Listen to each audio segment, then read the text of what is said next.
Good afternoon, everyone, and thank you for joining us today. We are starting our Hispanic Heritage Month program here at National History Academy. And so starting today and through October 15th, every Tuesday and Thursday at 4 p.m. Eastern Time, we'll be joined by a different historic site across the country that recognizes and honors Hispanic Americans throughout the country. And today we'll be virtually visiting Castillo de San Marcos, a national monument, and we are joined by interpretive ranger at the Castillo, Jill Leverett. So Jill, thank you so much for being with us today. I'm glad to be here. Thank you for having us. As Katie said, my name is Jill. I'm one of the rangers at Castillo de San Marcos National Monument, which is located in St. Augustine, Florida. The Castillo is the oldest masonry fortification in the continental United States, and it's located in the oldest continuously inhabited European city in the continental United States, which is kind of a long title, but it covers a couple important points that we kind of have to. St. Augustine is a European city. Obviously, there would have been Native American settlements long before the Spanish got to Florida, and it's been continuously inhabited. There has been somebody living here since the day it was founded. The Spanish tried several times before St. Augustine to build towns in Florida. Pensacola was actually settled first, but because of hurricanes, disease, starvation, bad relations with natives, poor planning, all those other settlements were abandoned, and some of them, like Pensacola, they eventually came back to many years later. But in the case of St. Augustine, there has been someone living here since the day it was founded, which was September 8th, 1565. We just celebrated our 456th birthday just a few days ago. But the history of Florida and St. Augustine is probably going to be a little bit different than most of the colonial American history that the majority of students get in their average high school history class, because it has much more Spanish history. Most of our U.S. history that we learn tends to center on the stories of the 13 British colonies that rebelled to become the United States. But the Spanish were in St. Augustine 42 years before Jamestown and 55 years before Plymouth. Now, in addition to the Spanish history of this area being very different from the rest of what's now the United States, the history of Florida itself is quite a bit different than the history of the rest of the Spanish colonies in the New World. And I am going to start a PowerPoint here and share my screen. And let's get that started.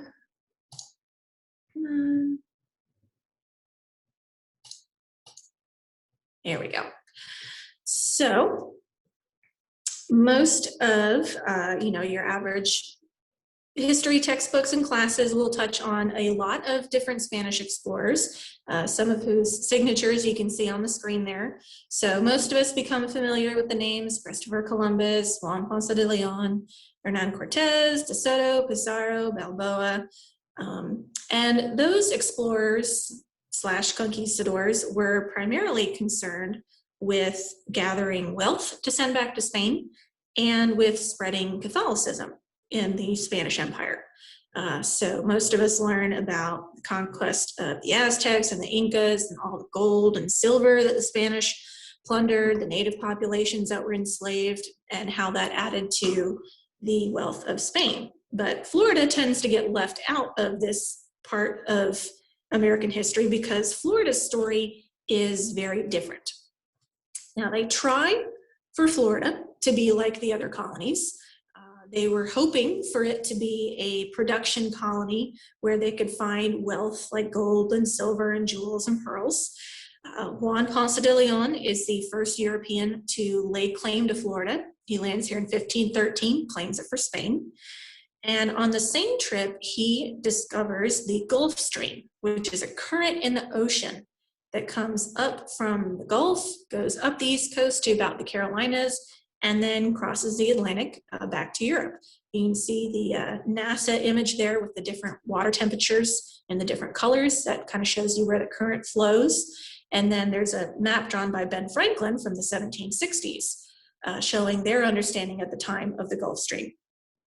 And so it became very obvious that this current in the ocean was going to be the perfect way for all of the wealth that Spain was pulling out of the New World colonies to get back home to Spain.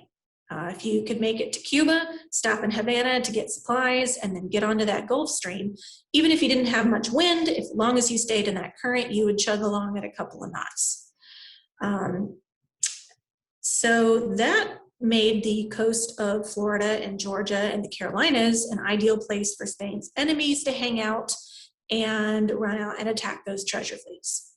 And Spain knew this, and they spent the next 50 years or so trying to establish a permanent military base in Florida, not only to explore it, but to protect the wealth coming out of the rest of their empire. There's two more major expeditions in the early 1500s, Panfilo de Narvaez in 1528, and then Hernando de Soto in 1539. According to a USF exhibit I found, there were about 30 total Spanish expeditions to Florida in an attempt to build a settlement. But they all failed for various reasons.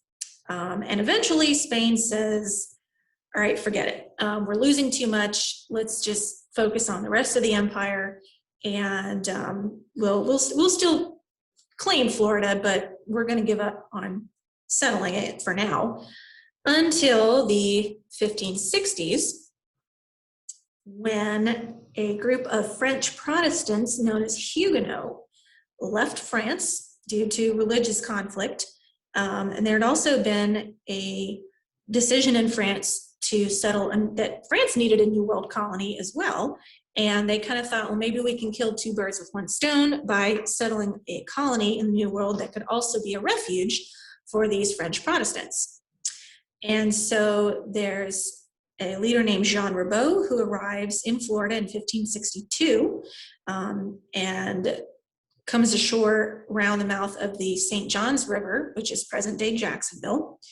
And then over the next couple of years, there is a permanent French settlement and small fortification constructed known as La Caroline. We call it Fort Caroline today.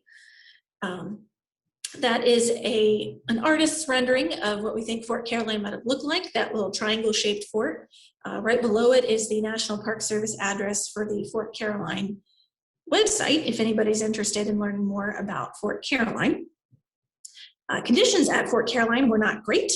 They had some months and months of starvation, low supplies, they were having difficulties. So some of the young French men decide they're going to try their hand at piracy, basically, and they attack one of those Spanish treasure ships that's coming up the East Coast.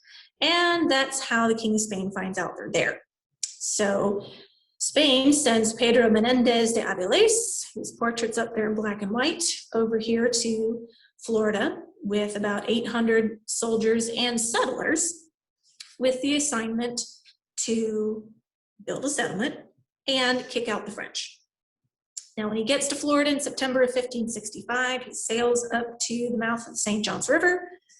He sees Fort Caroline, and he discovers that his soldiers are outnumbered. So rather than attack the larger force from straight off the boats, he decides he's going to sail south from Fort Caroline, put in at this nice protected looking harbor he'd seen on the way, settle his own base of operations, and then go get rid of the French. So he comes south and he puts in at what is now the city of St. Augustine, comes ashore, names the city, starts to build up a settlement. The French come down and try to attack this brand new Spanish settlement, but they are blown south by a shipwreck, or by a hurricane, excuse me, and shipwrecked somewhere down around Cape Canaveral. Menendez sees this happen, so he marches his soldiers up to Fort Caroline, takes the fort, kills the remaining French soldiers at the fort, puts the French women and children on a boat to a French colony in the Caribbean, and then he heads south back to St. Augustine at the same time that those shipwrecked French are heading north trying to get home to Fort Caroline. And they meet up at an inlet that's about 15 miles south of St. Augustine. That's where the red circle is on that map down there. So the French are hanging out at this inlet trying to figure out how they're going to get across it to head back up to Fort Caroline when Menendez and his soldiers show up. And they killed about 250 of the French soldiers there at the inlet. And that is how the inlet gets named Matanzas, which means massacre in Spanish. So we get Matanzas Inlet, and from there we get the Matanzas River. Matanzas Bay is right outside the Castillo, and then today, down on this little bitty island in the middle of the inlet, there is Fort Matanzas. So that's how that area gets its name, by a massacre of a bunch of French soldiers. But that is the end of the French in Florida, and so Menendez and the Spanish settlers start trying to make their lives here. And the next 100 and some years are pretty rough for them. The Spanish go through 9 forts made out of wood in different spots around town. The first one is actually not much more than a Timucuan roundhouse. That's in the top left of the screen there. The Timucuan are the native nation that were here in this Northeast Florida area when Menendez and his settlers arrived. And to start off with, they maintained pretty good relations with them, mostly for survival reasons.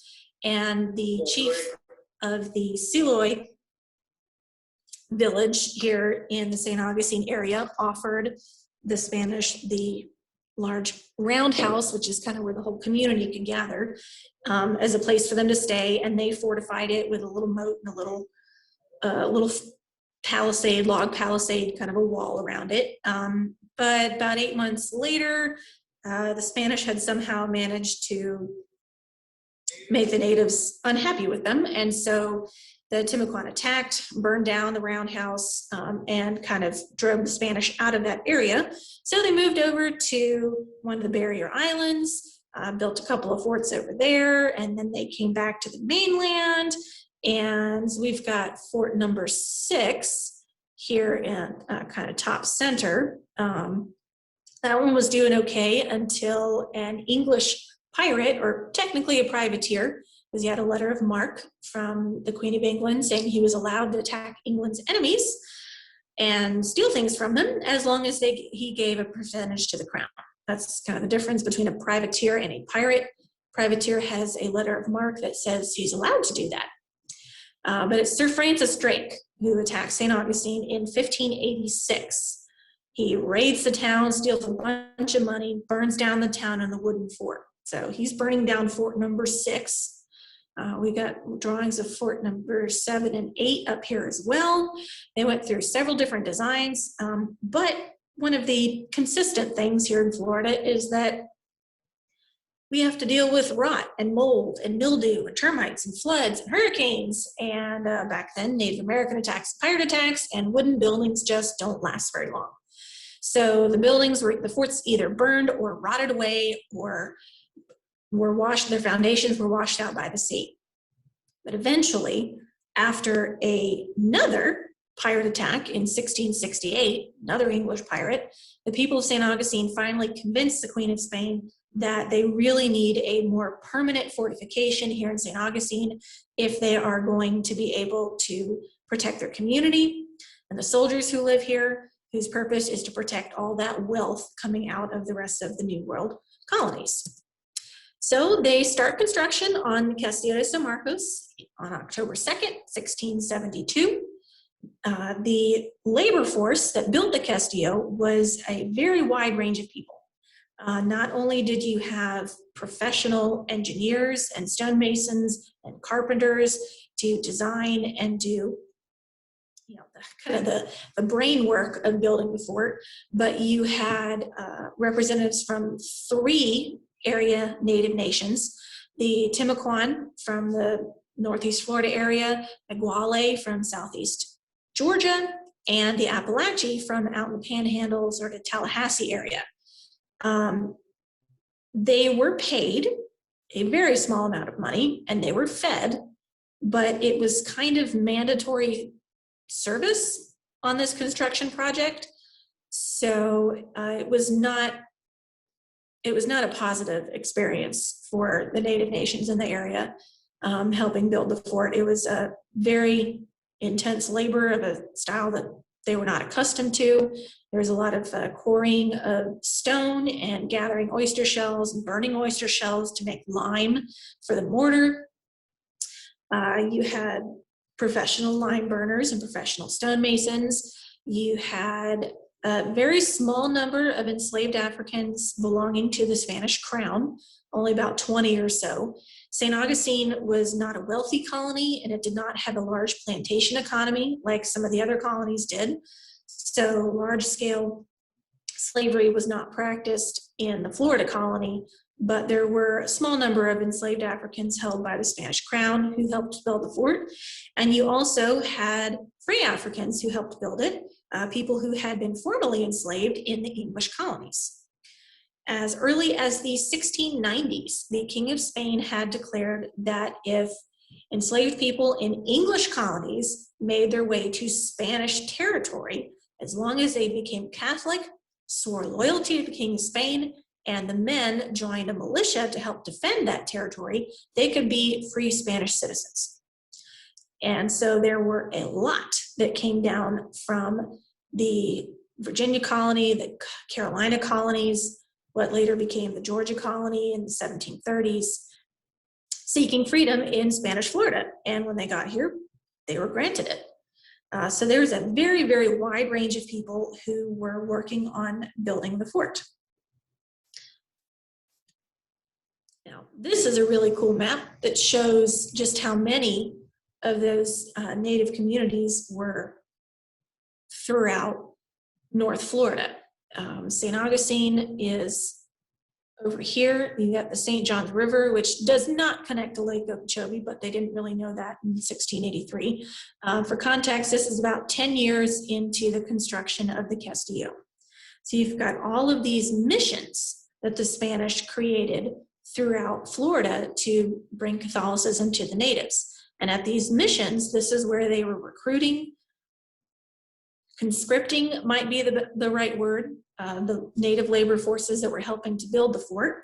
And these were also places where they were growing some of the food that would stockpile the Castillo so that they could feed the community in times of attack.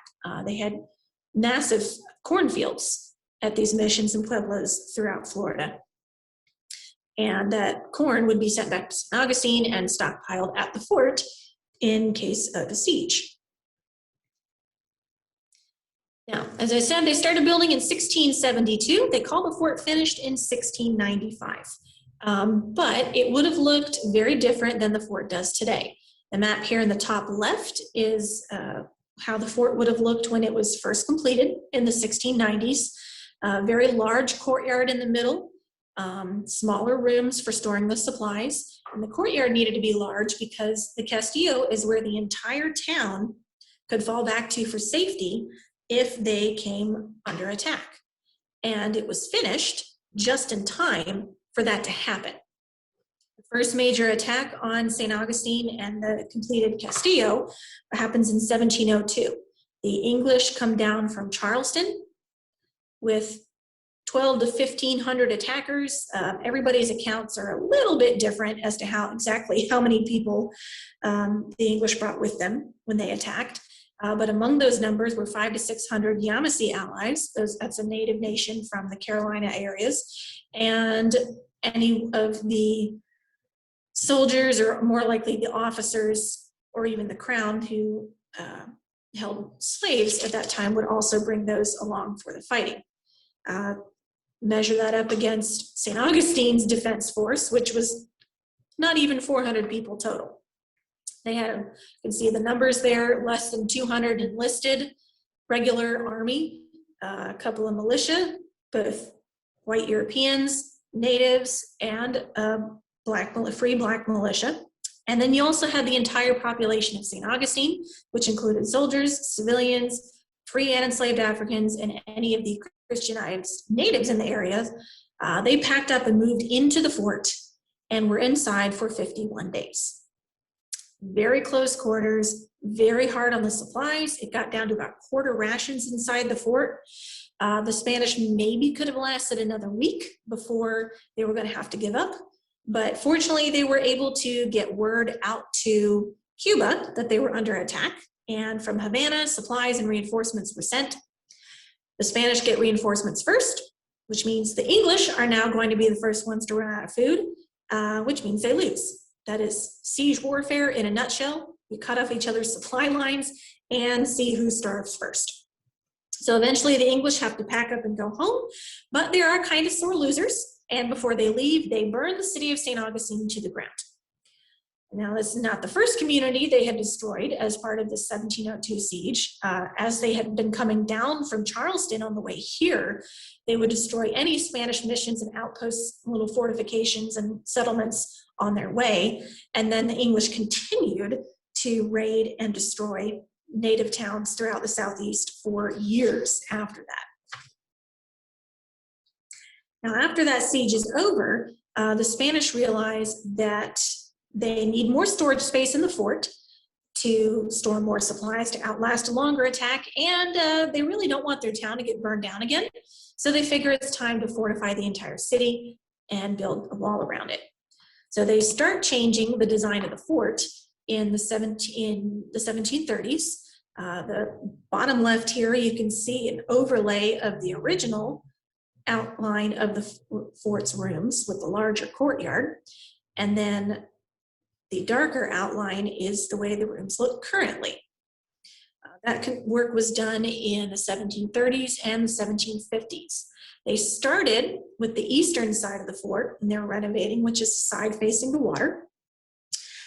And it's a good thing they had started with that side, because right when they had finished it, there is another attack on St. Augustine. 1740. The British attack again. This time they're coming from the Georgia colony under James Oglethorpe. He's the founder of the Georgia colony. At that time, as I mentioned, they had also built a wall around St. Augustine, which you can see on this map here. This is not totally to scale, but it gives you kind of a good idea of how the city was walled in to protect it. So once the city has a wall, the townspeople no longer have to pack up and move inside the fort for safety. The soldiers can man the fort, they can man the city wall, and the little sort of miniature forts along the city wall called redoubts protect the people from there. Now, when the Spanish governor knew that the British were on their way down from Georgia and going to attack, which they knew from information from native scouts and communities that were to the north of St. Augustine, the governor ordered all of the people living in little native towns outside of the city to fall back into the city walls. He also evacuated Fort Mosaic and had them come into the walls of St. Augustine. Now, Fort Mosaic was about 2 miles to the north of St. Augustine, and it was the first legally established free black settlement in North America. So as I mentioned earlier, the Spanish were offering freedom to enslaved Africans who left English territories, made it to Spanish territory, became Catholic, swore loyalty to Spain, and swore to help defend that territory. And in the early 1700s, there were so many people escaping enslavement in the British colonies and coming to Spanish Florida that the governor chartered their own settlement for them. This is an artist's rendition of Fort Mosaic, kind of a rectangular fort with a couple of bastions. Those are the parts that point out. It would encircle some houses, places where people could live, surrounded by farmland. There was a good-sized community there, up to 200 or so people, and we're talking about not only the men who were part of the militia to help defend the territory, but also their families. And Fort Mosaic plays a pretty big role in that 1740 siege. When Oglethorpe attacked, because the governor ordered the evacuation of Fort Mosaic and have everybody come into the city, the fort's abandoned and the British take it over. And they stationed some of their men at Fort Mosaic. They also set up some cannons across the river from the Castillo in the city to bombard the fort and the town. They do that for almost a month.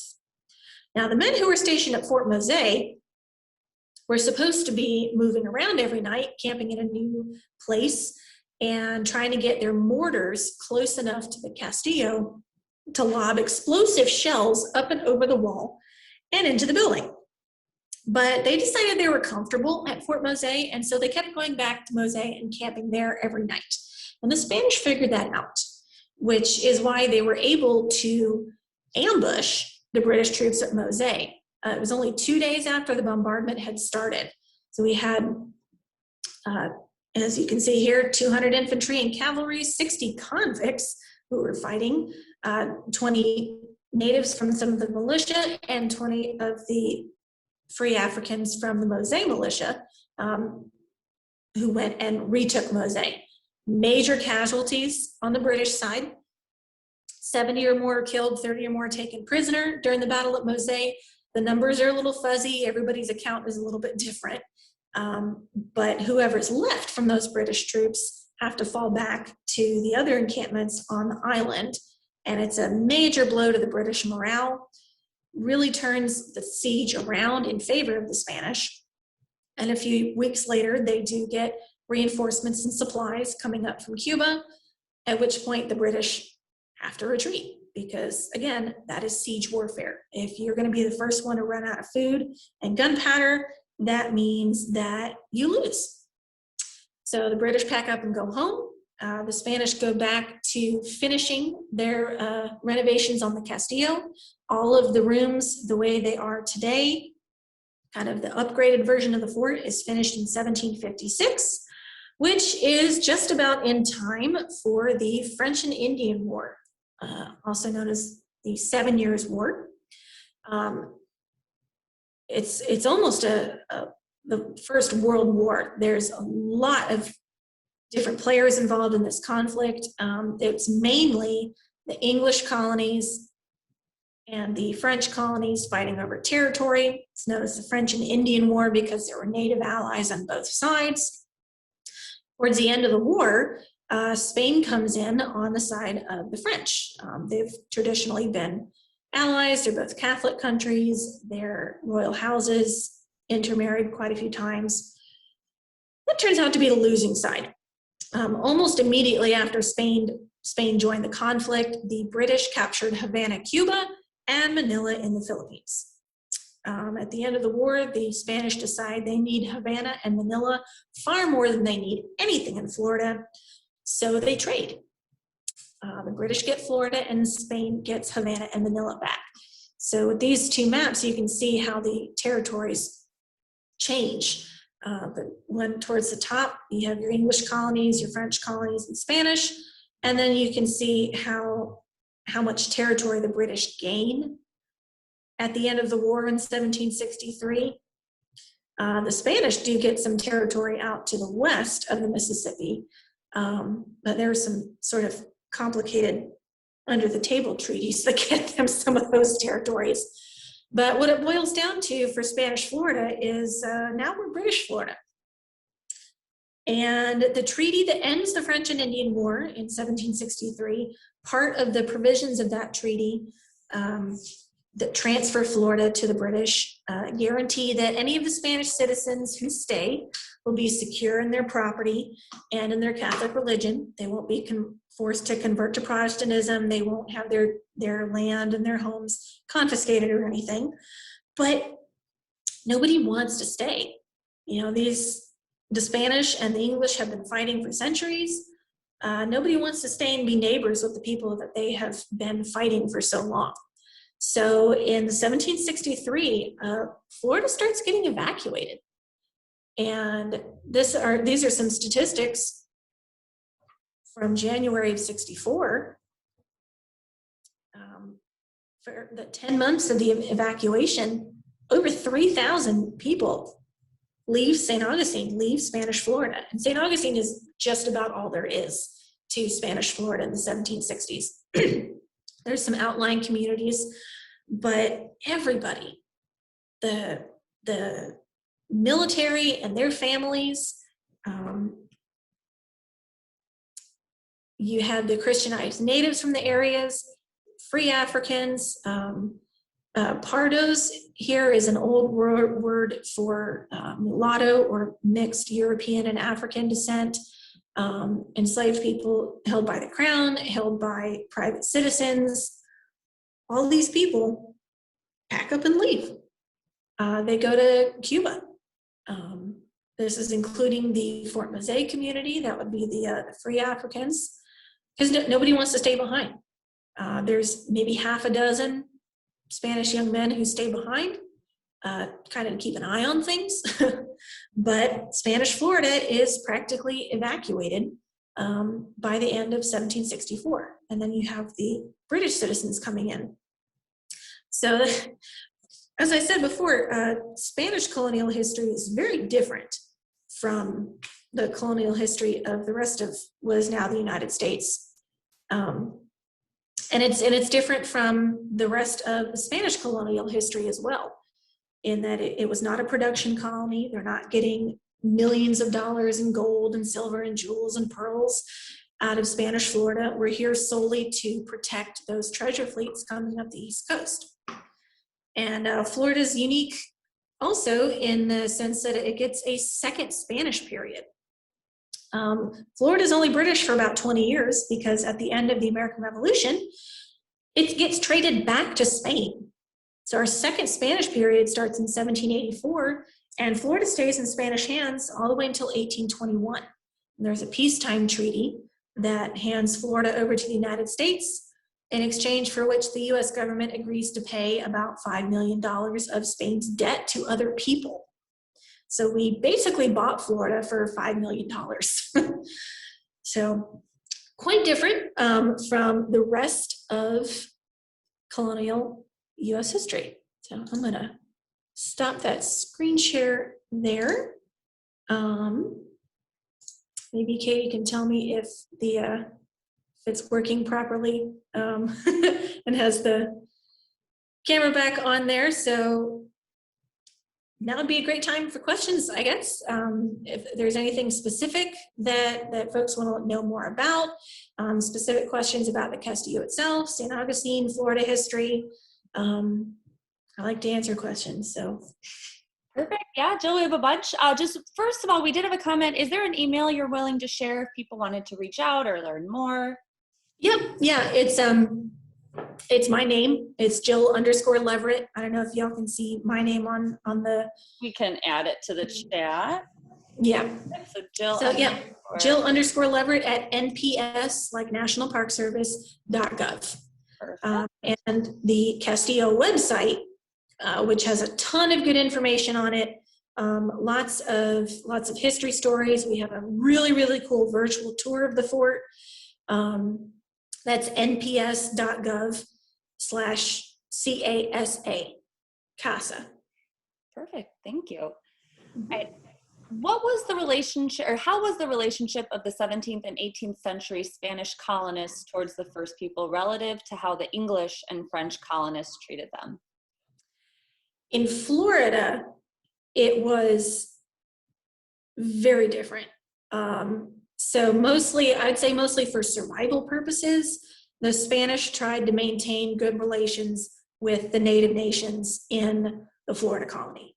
I know, some of the places where Columbus went to in the Caribbean and in Mexico and South and Central America, there was, for a while, large scale enslavement of native peoples.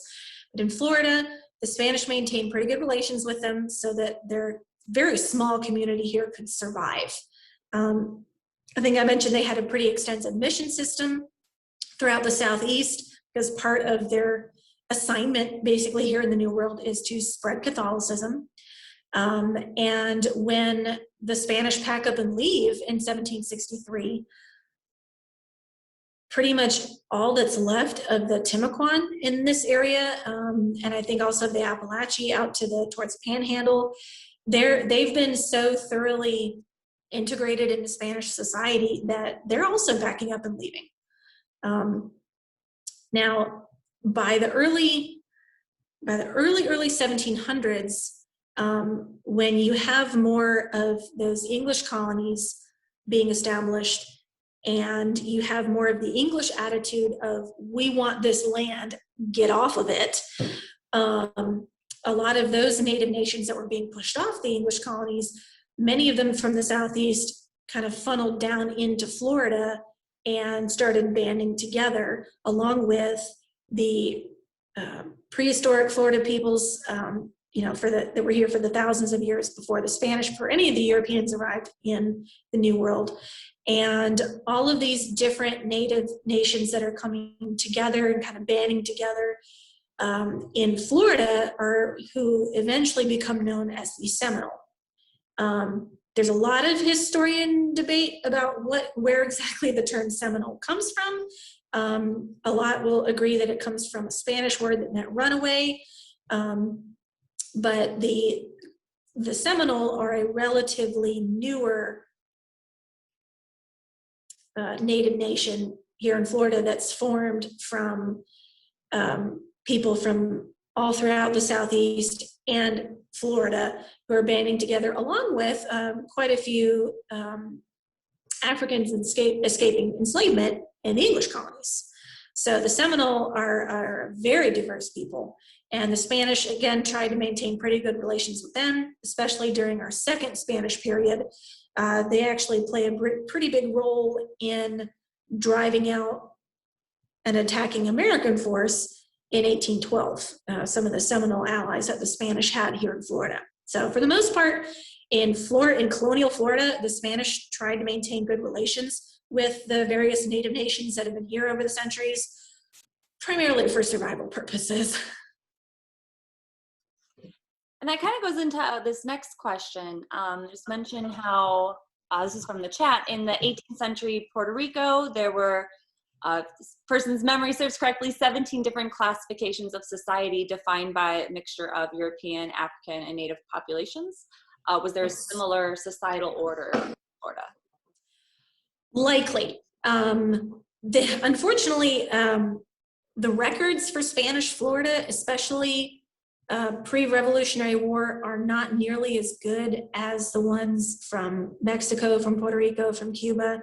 But as far as we know, the casta system was alive and well, because it's still a Spanish colony. You still have a very Spanish culture in St. Augustine and La Florida. And you did have the Europeans intermarrying with the local natives and with free and enslaved Africans. And you're right, the Spanish had a whole bunch of different names for the different castes or castas.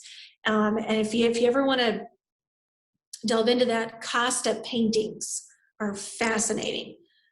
They show the different, what they consider the different combinations of people, and they define it to be like European plus Indian equaled mestizo, European plus African is mulatto, and then there's different terms for European plus mestizo and African and Native and African. So many different terms that they came up with, and different classifications in society. Now, Spanish Florida was never very wealthy. You didn't have a whole lot of the higher classes of society when you had the governor and some of the royal officials, but there's not very many of those higher class folks down here. Was Tampa settled by some of the ex-people from St. Augustine after they evacuated? Tampa, I don't believe so. I don't know a whole lot about Tampa history. I know it kind of got opened up more, that area, with when some of the railroads started coming in. Here on the East Coast, we had Henry Flagler. The West Coast of Florida had Henry Plant building railroads. Flagler built a railroad from Jacksonville to Key West. I'm almost positive Plant builds a railroad into the Tampa area, but Tampa history is not my specialty. That's something that would be really cool to look into more. But I don't think the Spanish from the St. Augustine area had much to do. Spanish Florida, you had St. Augustine in the early colonial period. Later, Pensacola out in the Panhandle was developed. During the British period and the second Spanish period, Florida was divided into East and West Florida, just basically the peninsula and the Panhandle. St. Augustine was the capital of East Florida, Pensacola, capital of West Florida. And those two were really the only cities of any note in Spanish Florida. There were the missions and some of the native pueblos and smaller communities throughout, but as far as larger cities go, it's St. Augustine and Pensacola. Great, thank you. Thank you for this program. And does your park have a junior ranger program that can be downloaded at home? Absolutely. On the website, nps.gov/CASA, there's a little black bar across the top where you can look for learn more, and there's a get involved, education, there's a kids and youth section, and the junior ranger program is in there. There's a PDF that you can download.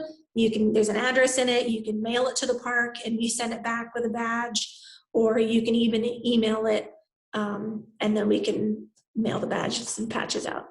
It's very popular, yes. Perfect, thank you. You mentioned there's a lot of hazards that come with the territory in Florida. With all that in mind, how did the Castillo stay so well preserved? And has there ever been a hurricane or anything to do any damage in more recent years?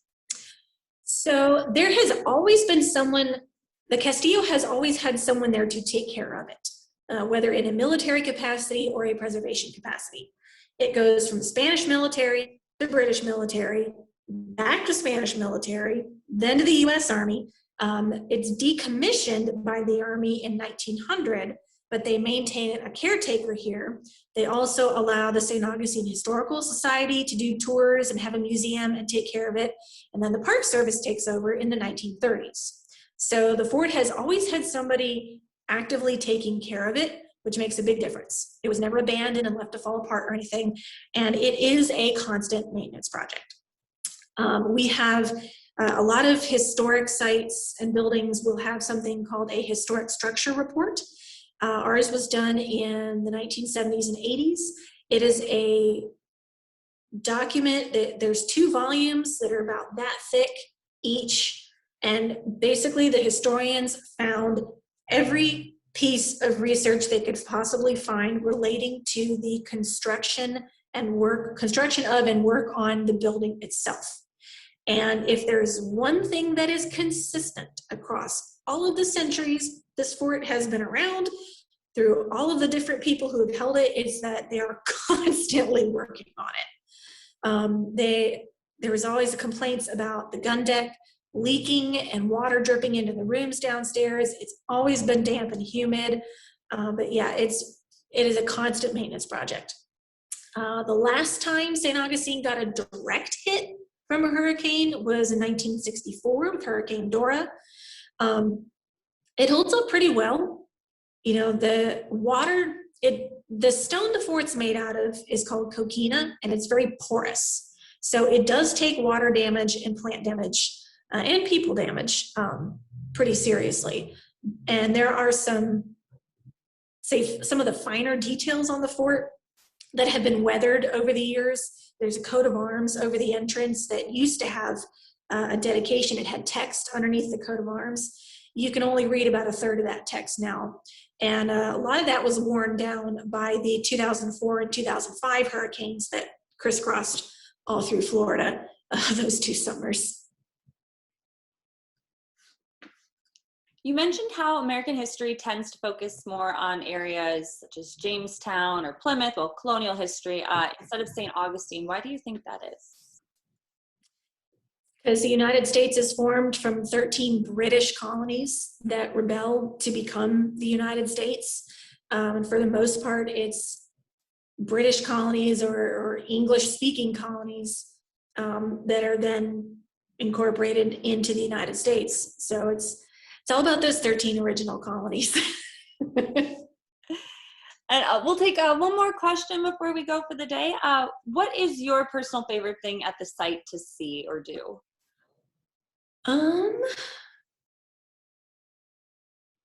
That's a tough one. I've been with the fort for a little over 14 years. I actually started volunteering when I was a student at Flagler College, which is right here in St. Augustine as well. I was a history major, so this was right up my alley. Got hired when I was still a student at Flagler. Was lucky enough to get permanent when I graduated. So I've been here quite a while and seen a lot of different aspects of the fort's history. A lot of our programming has changed over the years. Probably one of my favorite places at the fort is up on the top on the gun deck where you can see the water. Actually, with my little background picture here, this tower here was a watch tower. Soldiers would stand up in the window and keep an eye out to the water. Down here we got the seawall, so the water's that way. So if you're up here on this eastern side of the gun deck, it's a beautiful view of the water. We've got the Matanzas River and the ocean you can see through the inlet, and then it's a great view of the town on the other side.